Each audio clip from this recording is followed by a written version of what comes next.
Bienvenidos a Entrevistas al Espectador. Nuestro personaje hoy es Carmen Aristegui, periodista mexicana, invitada especial al Festival Gabo que se realiza este fin de semana en Bogotá.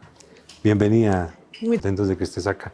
La invité al Espectador no solo por su trayectoria. Carmen ha recibido premios internacionales como el Premio Gabo, como el Gran Premio de la Sociedad Interamericana de Prensa, sino especialmente por la autoridad de su voz en la visión latinoamericana a través de programas como sus entrevistas en el canal CNN en español o a través de Aristegui Noticias.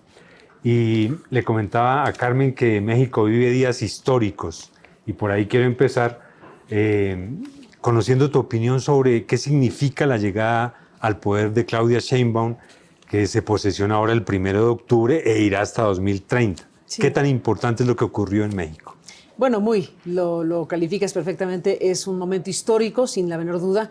Es la primera vez que tenemos una mujer presidenta y eso ya por sí mismo es que hay que celebrarlo, desde luego. Hay muchas interrogantes todavía acerca de lo que se perfila para México por diferentes cuestiones, principalmente por un conjunto de iniciativas de reforma constitucional que el presidente actual, Andrés Manuel López Obrador, envió al Congreso mexicano el pasado 5 de febrero. Y estás hablando de 20 iniciativas, 18 de las cuales son constitucionales o serían modificaciones a la Constitución de asuntos tan trascendentales como el sistema de justicia o el tema militar, por hablar de dos de las iniciativas que están pues en este momento discutiéndose. Y pues queremos saber cómo va a ser la identidad política de Claudia Sheinbaum frente a asuntos de tal trascendencia que tendrán que ser discutidos y eventualmente aprobados en un Congreso en donde aún ahora se está discutiendo si tienen o no mayoría absoluta el bloque oficialista. Pero digamos que son dos territorios. El primero, que es el hecho mismo de que una mujer llegue a la presidencia de la República, pues por mil razones es un hecho de gran trascendencia. Y ahora pues estamos discutiendo qué es lo que viene para México con todos estos temas abiertos. Claro, sabemos que Claudia Sheinbaum llegó a la presidencia respaldada por Morena, que es el movimiento político de López Obrador. Y tú has trabajado mucho ese tema, dejando en claro ese interrogante de qué tanto influirá López Obrador en el mandato de ella. ¿Sí tiene suficiente carácter de independencia para gobernar? Pues mira, ese es uno de los principales puntos de debate y de polémica en México, justamente eso. ¿Qué te diría? Que la propia Claudia Sheinbaum lo ha verbalizado, ha dicho que hay misoginia al poner en duda su propia identidad en relación a López Obrador. Y hay una parte que puede explicarse de esa manera, que se ponga en duda que ella pueda gobernar por sí misma y que está este fantasma de lo que en México llamamos maximato, que sería que el presidente estuviera gobernando a través suyo, lo cual sería una tragedia para México, pero esa discusión existe y yo creo que al final de la historia hay algún sustento para tener un grado de sospecha, sobre todo cuando está sucediendo lo que acabo de mencionar, que es que el presidente que se va o que se tiene que ir deja 20 iniciativas enormes, le deja a ella una herencia bastante fuerte y le deja casi nulo margen para ella poder replantear algún ángulo o algún tema o alguna circunstancia de estas iniciativas.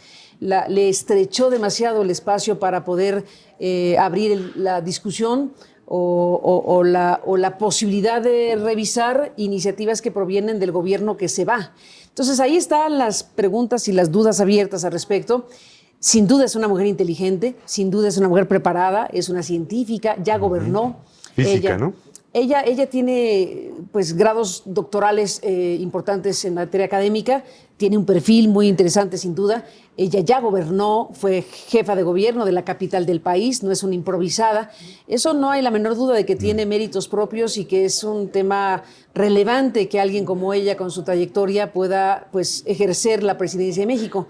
Pero también es verdad que la figura de López Obrador es muy potente y que aunque ha dicho 1000 veces que él se va a su rancho en Palenque y que ahora va a dedicarse a estudiar la cuestión prehispánica, eso dijo, pues queda la duda de si realmente va a hacer lo necesario para salir del mapa político. Esa pregunta nos la formulamos todo el tiempo en estas fechas en donde estamos ya a punto de que haya el formal cambio de gobierno. Sí. Tú naciste en Ciudad de México. Sí. Ella fue, quiero que me expliques qué impresión te dejó el mandato de ella entre 2018 y 2024 en la capital. Esa capital no es la que es ingobernable, por ella o por cualquiera, pero no, yo creo que es una ciudad gigante, es una ciudad fascinante, la capital de la República Mexicana es una ciudad enorme y en general digamos que hubo pues una buena gestión. Hubo eventos muy lamentables como un incidente trágico por la línea 12 del metro, un evento trágico que costó vidas humanas, etc. Y aún ahora está la duda de qué fue lo que sucedió ahí, si fue producto del desarrollo mismo del proyecto y que el origen del suceso trágico tuvo que ver con la construcción del tren, del metro, o fue un tema de falta de mantenimiento producto de una mala gestión. Esa discusión sigue abierta. Ese sería el capítulo donde, ante la gravedad del hecho, quedó cierta marca para ella. Pero en general, no digo que se tenga que hacer a un lado, porque no se pasa a un lado una cosa así, pero en general digamos que hubo una gestión apropiada, una gestión razonablemente eficiente, y pues es su mejor carta de presentación en términos de gobierno. Y sabiendo de la capacidad del poder corruptor, del crimen que afecta tanto a México como a Colombia, ¿le ves personalidad para enfrentar tamaña responsabilidad? Pues déjame contestarte un poco con la misma lógica de lo que pasa con la capital del país, que cosas tan gigantes que no es ella o cualquier otra persona. O sea, es muy difícil imaginar qué puede pasar cuando llevamos demasiados años en México sin una solución, sin una ruta, por lo menos que nos haga imaginar un desmontar la estructura criminal que domina buena parte de la República Mexicana, como no lo ha logrado ningún otro presidente, hombre, porque todos han sido hombres, en este caso siendo ella mujer. Si ella no da pasos que realmente den al clavo de cómo encontrar una respuesta extraordinaria a un fenómeno extraordinario, como tener a miles de personas desaparecidas. Ese es un fenómeno extraordinario que no puede responderse con el sistema de justicia ordinario. ¿Qué te digo? En Colombia, o sea, ustedes han hecho cosas en este tiempo que les ha tocado vivir de los últimos años que han buscado figuras distintas a las del orden judicial, jurídico y hasta político, para encontrar salidas a lo que se ha acumulado y se ha convertido en un fenómeno gigantesco, de miles de personas desaparecidas, de miles de personas asesinadas, de espacios muy amplios del territorio capturados por el crimen organizado. Yo confío en que ella se sacuda las telarañas que han permanecido en la política mexicana por demasiado tiempo y que encuentre con pensamiento científico, con pensamiento estratégico, qué tipo de respuesta merece México para encontrar realmente la salida. No sé si lo hará, pero deseo fervientemente que ella, que su equipo y que la propia sociedad diga basta. Esto no podemos dejarlo como una realidad inamovible, como ha sucedido en los últimos lustros. Pero por lo menos los últimos 20 años han sido de una supuesta intensificación de la guerra contra el narcotráfico. ¿Eso sí ha servido de algo? ¿O? Pues no, sinceramente que no, porque lo que ha sucedido en México es la militarización. Se ha transferido la tarea de la seguridad pública, se ha desmantelado toda la estructura policíaca y ha quedado en manos del ejército desde Felipe Calderón, de una cierta manera, Enrique Peña Nieto y Andrés Manuel López Obrador, que lo exacerbó. Y hoy tenemos, dentro de las 20 iniciativas, una de ellas que es darles todavía más poder a los militares para efectos de enfrentar todo este tema como si hubieran tenido buenos resultados, pero no ha habido buenos resultados ni con policías ni con militares. Así que estamos en un punto muy delicado porque debe haber un replanteamiento profundo de raíz de cuál es la salida para encontrar precisamente una nueva realidad para México. Claro. Y de por medio hay un tema que me interesa mucho y me llamó la atención, que Claudia Sheinbaum firmó un documento que le propuso Reporteros Sin Fronteras comprometiéndose a defender la libertad de prensa y la seguridad de los periodistas. ¿Eso qué tan real puede ser, sabiendo que en el mandato de López Obrador por lo menos van 37 periodistas asesinados, el último esta semana en Chiapas? Mira, el tema de la prensa y el poder político en México es algo que no está tan lejano de lo que está pasando en Colombia.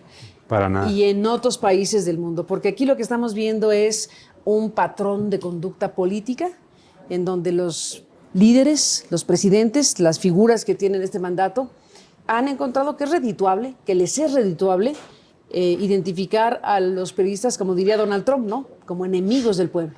O sea, Trump acuñó la frase enemigos del pueblo y acaba siendo una relación terriblemente dañina, desde luego para los periodistas y desde luego para la democracia.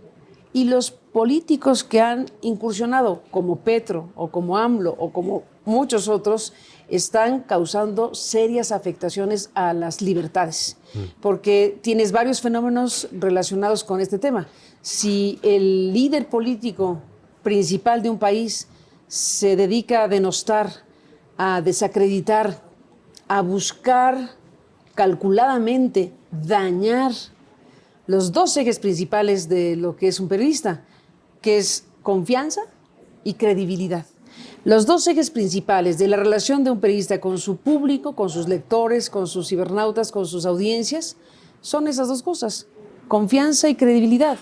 Y estos líderes políticos, tipo Petro, tipo AMLO y tipo otros, han encontrado que les viene bien dinamitar o intentar dinamitar esos factores fundamentales del trabajo periodístico. ¿Y qué produce eso? Produce réditos políticos para ellos, pero produce también, entre otras cosas, autocensura, produce intimidación, produce muchas cosas. Sí, ¿no? pero ¿te sientes segura haciendo periodismo en México en ese ambiente y teniendo los antecedentes? Carmen, por ejemplo, tuvo que enfrentar una persecución durante el gobierno de Enrique Peña Nieto en 2014, 2015, sí. Y luego ahora yo por lo menos 3 veces he visto a López Obrador dedicándote discursos bastante desafiantes y amenazantes. En ese contexto, ¿te sientes segura haciendo periodismo en México? Pues mira, no lo quiero personalizar. No quisiera decir yo me siento segura o no me siento segura yo. No quisiera ponerlo así, sino en general. El clima, el ambiente, la circunstancia para México es muy difícil y yo quisiera poner por delante, más allá de lo que puede pasar con una periodista, yo o cualquiera que está recibiendo ataques directamente del presidente de la República, eso lo pondría en un lado porque por más grave que sea, no puede ser más grave que lo que es principal, que en este caso tiene que ver con los periodistas asesinados. Entonces, si tú acabas de mencionar este número de periodistas que son asesinados, cualquier otra cosa tiene una dimensión distinta, porque aquí estás hablando de que, sé que es una obviedad, pero déjame decirla, o sea, la peor forma de silenciamiento de alguien, pues es matando a esa persona, está silenciando de una manera brutal y si no acabamos de entenderlo hay que decirnos en voz alta que cuando se mata a un periodista, se mata el derecho de la sociedad a estar informada. No tenemos que, como sociedad, no tenemos que decir, caray, mataron a otro periodista, qué mala cosa para ese periodista y para su familia. Sí, por supuesto que las víctimas directas son las primeras que hay que rescatar para denunciar estos hechos, pero se está matando el derecho de la sociedad a estar informada. Y no me atrevo a elaborar más señalamientos a los presidentes cuando atacan a periodistas verbalmente, que es un tipo de agresión muy fuerte, pero tienes una realidad tremendamente grave como esta de tener tantos periodistas asesinados y tanta impunidad que acompaña estos asesinatos. Sí. Casi el 99% de los asesinatos quedan en impunidad. Estamos en la sala de redacción del Espectador. Que para mí es un privilegio. Gracias. Esto es algo legendario, icónico, es una cosa muy importante. Nuestro director insigne, Guillermo Cano Izaza, fue asesinado por el Cártel de Medellín. Sí. Eso no se nos olvida y siempre será una bandera del Espectador en su labor periodística. ¿Todavía quedan periodistas tan valientes para enfrentar o denunciar al crimen organizado? Mira, quedan periodistas valientes. El trabajo periodístico no debería requerir heroicidad, ¿no? Los periodistas tendríamos que ser personas que nos dedicamos a informar, tendría que ser en el mundo ideal que no existe, tendríamos que ser personas que hacemos investigación, que señalamos cuestiones que el público tiene derecho a saber y todo esto que sabemos es lo básico del periodismo, pero de pronto se tiene que destacar que si un periodista sortea el temor o sortea las circunstancias adversas y se pone frente a la información y la transmite al público, pues se considera prácticamente un acto de heroicidad. Y este es el principal indicador de que algo anda muy mal, de que tienes que pedirle heroicidad a los periodistas para que informen de las cosas que la gente tiene que conocer. Y aparte de eso son perseguidos judicialmente Sí. o tecnológicamente, ¿no? Porque, por ejemplo, tú sufriste una persecución con ese famoso sistema Pegasus. Sí. A tu familia también la A mi persiguieron. hijo, sí. ¿Eso todavía se usa? Sí. ¿Se sigue usando contra los periodistas en México? Mira, en este momento no podría decirte si se sigue usando contra los periodistas. Se sabe que se sigue usando porque el ejército mantiene contrato con la proveeduría de Pegasus, pero quedó suficientemente documentado en México. Yo me atrevería a decir que el uso masivo de una herramienta tan intrusiva como Pegasus, que es una herramienta, yo digo que siniestra, que se desarrolló por la empresa israelí NSO y que sabemos esa empresa israelí NSO dice que solo la vende a gobiernos y que su tecnología está hecha para combatir al crimen y al terrorismo. Y sí, son herramientas muy poderosas que cuando se han usado para combatir al crimen y al terrorismo, pues son muy eficaces. Pero también es verdad y está amplísimamente documentado a nivel mundial que los políticos caen en esa tentación de poder adquirir una herramienta tan poderosa y usarla contra sus adversarios, contra enemigos políticos, contra periodistas, contra críticos. Y el caso mexicano, pues es un caso donde hay evidencia de que se usó en los últimos pocos años de una forma masiva. En mi caso, yo, como otros periodistas, fuimos a presentar una denuncia ante la Procuraduría General de la República y tengo el tristísimo honor de ser la primera víctima reconocida judicialmente por el caso Pegasus y que se abriera una investigación judicial misma que sigue en curso. Entonces, tú es muy dijiste fuerte. hace un momento una palabra clave, impunidad. ¿Cómo hacer o qué hay que reformar en el sistema judicial mexicano para evitar que haya tanta impunidad? Por ejemplo, en el caso tuyo, creo que el único detenido ya está libre. Sí, exacto. Exactamente, pues mira, no tengo la respuesta. Obviamente que no tengo la respuesta, pero te digo una cosa. Ya no hay duda en México de que debe haber una reforma profunda y de raíz para el tema de la justicia. Pero justo ahora que tú y yo estamos conversando aquí en El Espectador, como decía yo hace un momento, está discutiéndose una de las 20 iniciativas enviadas por López Obrador para reformar la Constitución que está causando una enorme preocupación, porque siempre se puede poner peor.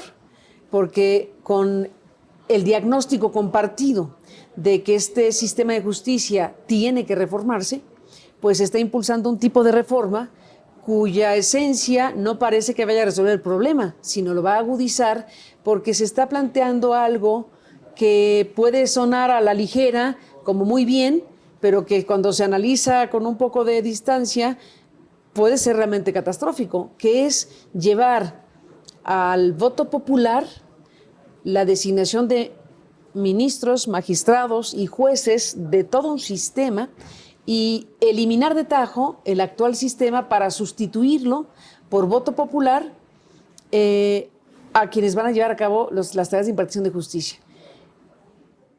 Por sí misma, la idea de que haya elección con voto popular de integrantes del Poder Judicial es bastante inusual. Lo hace Bolivia, lo hace a su manera Suiza con los cantones, hay algo en Estados Unidos con los jueces locales, pero aquí estás hablando de que el mundo en general no tiene esta manera de elegir a las figuras técnicas que van a juzgar a las personas de tal o cual cosa. Y entonces en este momento México tiene una realidad inocultable, que es que su sistema de justicia está colapsado. Eso no hay duda y que hay que hacer algo sin duda. Pero que la iniciativa enviada puede generar una situación en donde el sistema, un poder de la República, quede absorbido por otro poder de la República, que es la presidencia. Que el Ejecutivo tenga a su servicio jueces a modo, porque al final de cuentas, si tú tienes una maquinaria electoral como la que demostró tener, maquinaria y voto popular, como la que se demostró tener el pasado 2 de junio con la elección presidencial, pues es muy probable, altísimamente probable, que tengas una sustitución de un actual cuerpo judicial por otro cuerpo judicial, y la cosa que ya viene mal podría ponerse peor. Entonces aquí hay un problema gigantesco. Después de esa persecución, ¿te han amenazado de alguna manera o hay alguna causa judicial en tu contra? No, tuve durante todo el sexenio de Peña Nieto varios juicios, o sea, fue una persecución judicial. Gané todos hasta la Suprema Corte de Justicia cuando terminó ese gobierno. Cuando terminó ese gobierno, finalmente esas causas abiertas de diferentes cosas absolutamente exóticas y absurdas y ridículas y un conjunto de cosas que se fueron sorteando gracias a los abogados que amablemente llevaron mi caso o los juicios, y finalmente todo quedó cerrado ya judicialmente. Estoy libre de cualquier circunstancia. Tengo una cosa abierta, que es el juicio que yo intenté promover en mi defensa, el juicio que yo intenté promover en la justicia mexicana, que me fue impedido porque en una cuestión de la propia persecución, el juicio que había sido admitido por un juez en donde yo reclamaba que el contrato que yo había suscrito con la empresa donde yo prestaba mis servicios había roto unilateralmente ese contrato, y ese contrato contenía un código de ética y contenía un clausulado en donde no había ninguna justificación legal para terminarlo, de no ser la persecución. ¿Con qué empresa era? Con MBS Noticias. Y entonces ese juicio estaba planteado de la siguiente manera, que el grupo concesionario de la radio no era dueño del espectro radioeléctrico, era un concesionario, y por lo tanto, tanto como el Estado estaba obligado a cumplir lo que la Constitución dice en materia de libertad de expresión. Y ese juicio de amparo pretendía que se considerara la acción de ese empresario como una acción de autoridad por ser un concesionario, y por lo tanto yo buscaba el amparo de la justicia para que esa acción del empresario no pudiera prosperar. Era un gran juicio, sinceramente, pero al final de cuentas se impidió, se aniquiló el juicio, no se permitió que el juicio se desarrollara, y nos fuimos a la Comisión Interamericana de Derechos Humanos a quejarnos contra el Estado mexicano por denegación de justicia. Ya sabes que ese sistema interamericano se tarda algunos años. Bueno, al pasar de los años fue admitido ese juicio, fue admitida ese reclamo de la periodista versus el Estado mexicano, y está en la CID. Yo lo hice pensando no en que me vaya a resolver nada en México, sino para crear un precedente donde los periodistas que vivamos censura o la actuación arbitraria de un concesionario de un bien público que es el espectro radioeléctrico, tengamos una herramienta de defensa frente a un acto de esta naturaleza. Ojalá que la Comisión Interamericana de Derechos Humanos, una vez que admitió este caso que le llevó la periodista mexicana, resuelva algo para que se abran mejores espacios para que los periodistas podamos tener defensa frente a la actuación de concesionarios de medios electrónicos en cualquier parte del continente. Sí. Tú siempre has defendido la ética y la rectitud en el ejercicio del periodismo profesional. Durante el gobierno de Peña Nieto fuiste censurada. Totalmente. Vetada, sí. Después de eso, ¿te has sentido otra vez en algún momento censurada o te autocensuraste por presión política o violenta alguna vez? Mira, no he vivido la experiencia de autocensura porque requieres esa convicción de que no es admisible para un periodista decir no voy a hablar de esto para no quedar mal con este, o para que tengas... Sí. No, trato de que esa circunstancia, aunque existe permanentemente entre los periodistas esa circunstancia de decir algo y no atreverte porque puedes afectar... A ver, no la autocensura, pero sí el criterio, que es otra cosa, debe llevarte a decir esto lo publico, no lo publico, pero no por censura, sino por rigor periodístico. Esto lo publico, estoy 100% segura que esto tiene el rigor, los datos, la información suficiente para que esto sea presentado públicamente. Esa es la autocontención aceptable y requerida para el trabajo periodístico. Lo otro tiene que ver con autocensura producto de algún interés que puedas pisar y que entonces por alguna razón prefieras mejor no hacerlo, o una autocensura que también puede ser producto de lo que estamos aquí hablando, de saber que si tú publicas o dices algo, esa persona que es el presidente de la República o el poder en turno te va a zorrajar una andanada de agresiones tremenda, y ese es el factor que está aquí entre nosotros, y si tú aceptas eso, pues entonces te quedarás callado y entonces se habrá logrado el propósito de las personas que teniendo poder, enorme poder, lo usan para intimidarte de esa manera. Y esa es la batalla de todos los días. Ahora, tú me preguntas si lo he hecho o no, pues tan no lo he hecho que el presidente un día sí y otro también se encarga de decir que yo tal o cual cosa. Sí. Se burla de mí y me dice Carmen Aristegui, la paladina de la libertad, queriéndome hacer enojar, y yo lo que hago es sonreír. Tú has seguido con mucha seriedad el caso colombiano. Has venido muchas veces a Colombia, has entrevistado a los principales dirigentes políticos del país.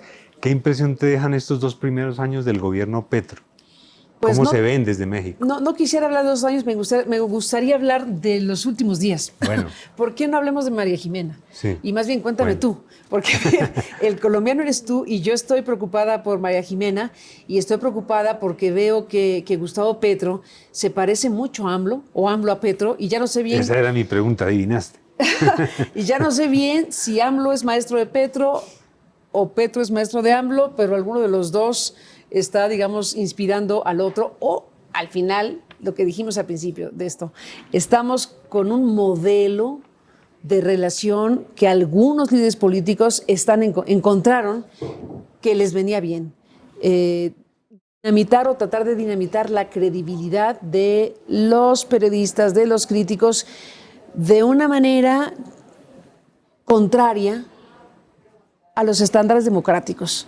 Porque si un presidente, Petro, AMLO o cualquier otro, encuentra redituable dañar la tarea periodística, es que nunca entendió que el periodismo es un factor sine qua non de las democracias, y que la crítica es un asunto que, aunque les caiga mal, es indispensable para que la democracia exista.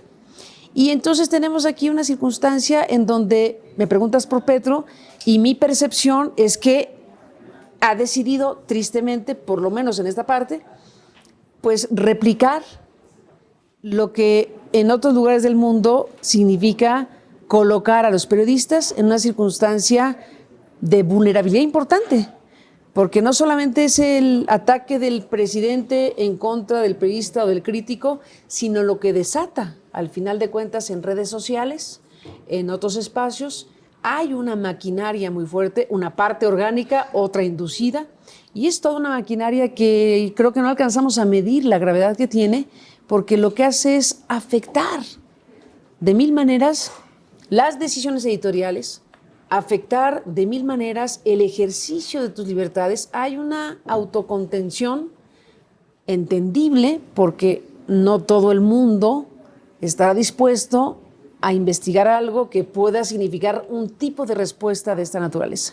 Si tienes a un presidente como Peña Nieto, que por una investigación como la Casa Blanca de Enrique Peña Nieto, en ese gobierno se nos fue encima el aparato en contra de los periodistas, es un tipo de ataque grave, delicado.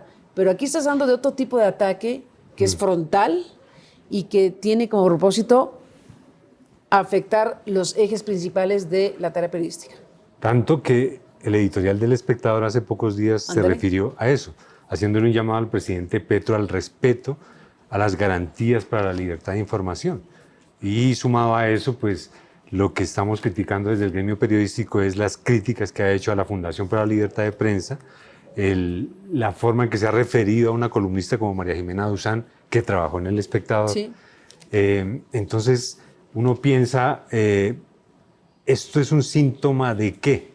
Te pregunto yo, porque estamos en una época en América Latina de autoritarismos, de populismos, ¿no? Y entonces por un lado está Milei, Bukele, por el otro hablan de Maduro y Petro. ¿Eso qué te dice a ti? Que estamos en una crisis de las democracias, por supuesto, en una crisis hecha de muchas cosas. Esta circunstancia involucra lo que yo llamaría un cambio civilizatorio en la propia comunicación.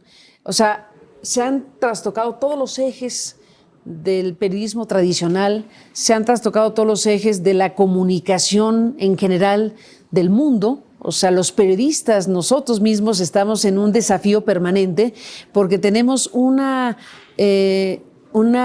realidad inocultable que cruza por la feliz accesibilidad de todo mundo a tener un celular y con este celular o con esta posibilidad de inmediatez y de comunicarnos de una manera diametralmente distinta a la que teníamos hace pocas décadas. Es decir, es un cambio civilizatorio muy fuerte y eso incluye muchas cosas, unas muy positivas, unas luminosas y otras terroríficas.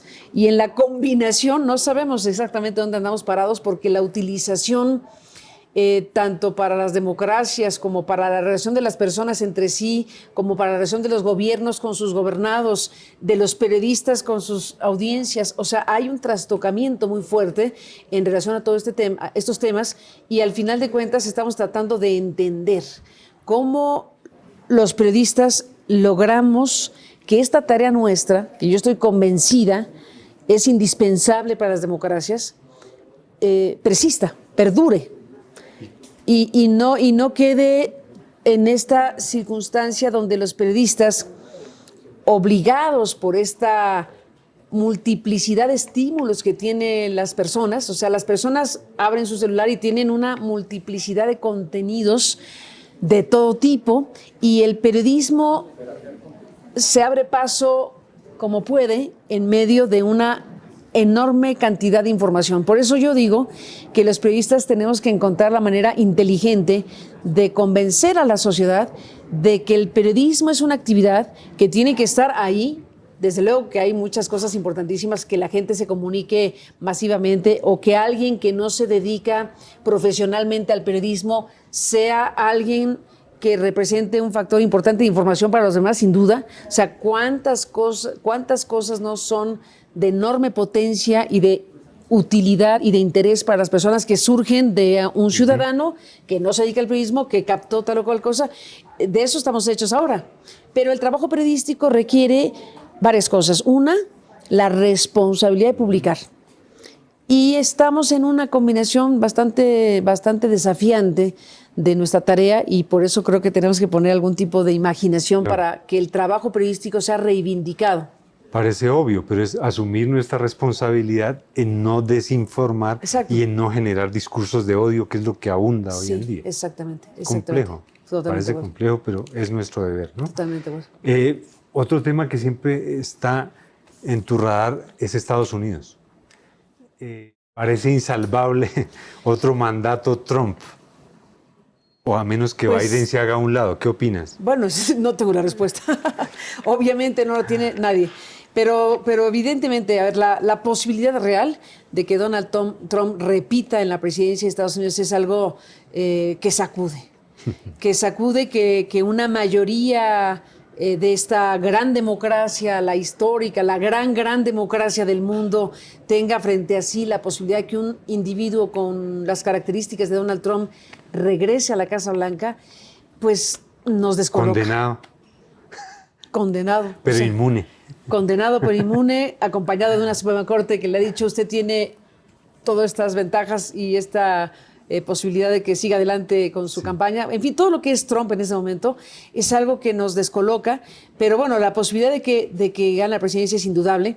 Y lo que sucedió con Joe Biden en el debate, pues a todos nos llevó a la pregunta de si efectivamente debe o no continuar con esta candidatura. Ahora, no tengo idea qué pueda pasar si cambian por otra figura.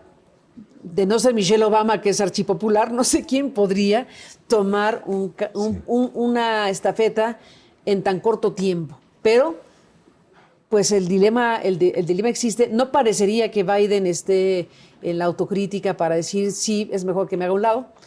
No tengo la respuesta, por supuesto, pero sabemos muy bien que va a significar para Estados Unidos y para el mundo una cosa gravísima si Donald Trump repite.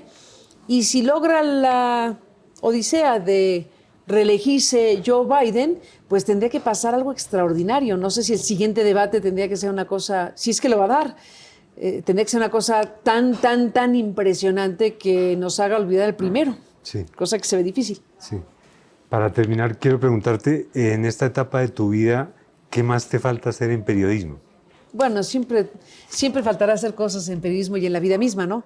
O sea, a ver, el periodismo es esta tarea inacabable, ¿no? O sea, al final es una banda sin fin, los acontecimientos, lo que va ocurriendo, etcétera, etcétera, es algo permanente, y si le preguntas esto a una periodista o a un periodista, pues te dirá, me falta hacer todo, todo lo que viene.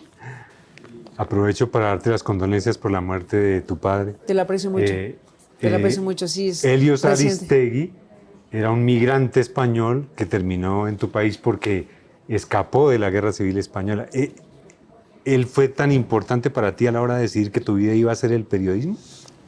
Puede ser que sí. Mi padre llegó de niño porque mi padre, bueno, yo soy nieta e hija de refugiados españoles en México. México tiene un gran exilio español.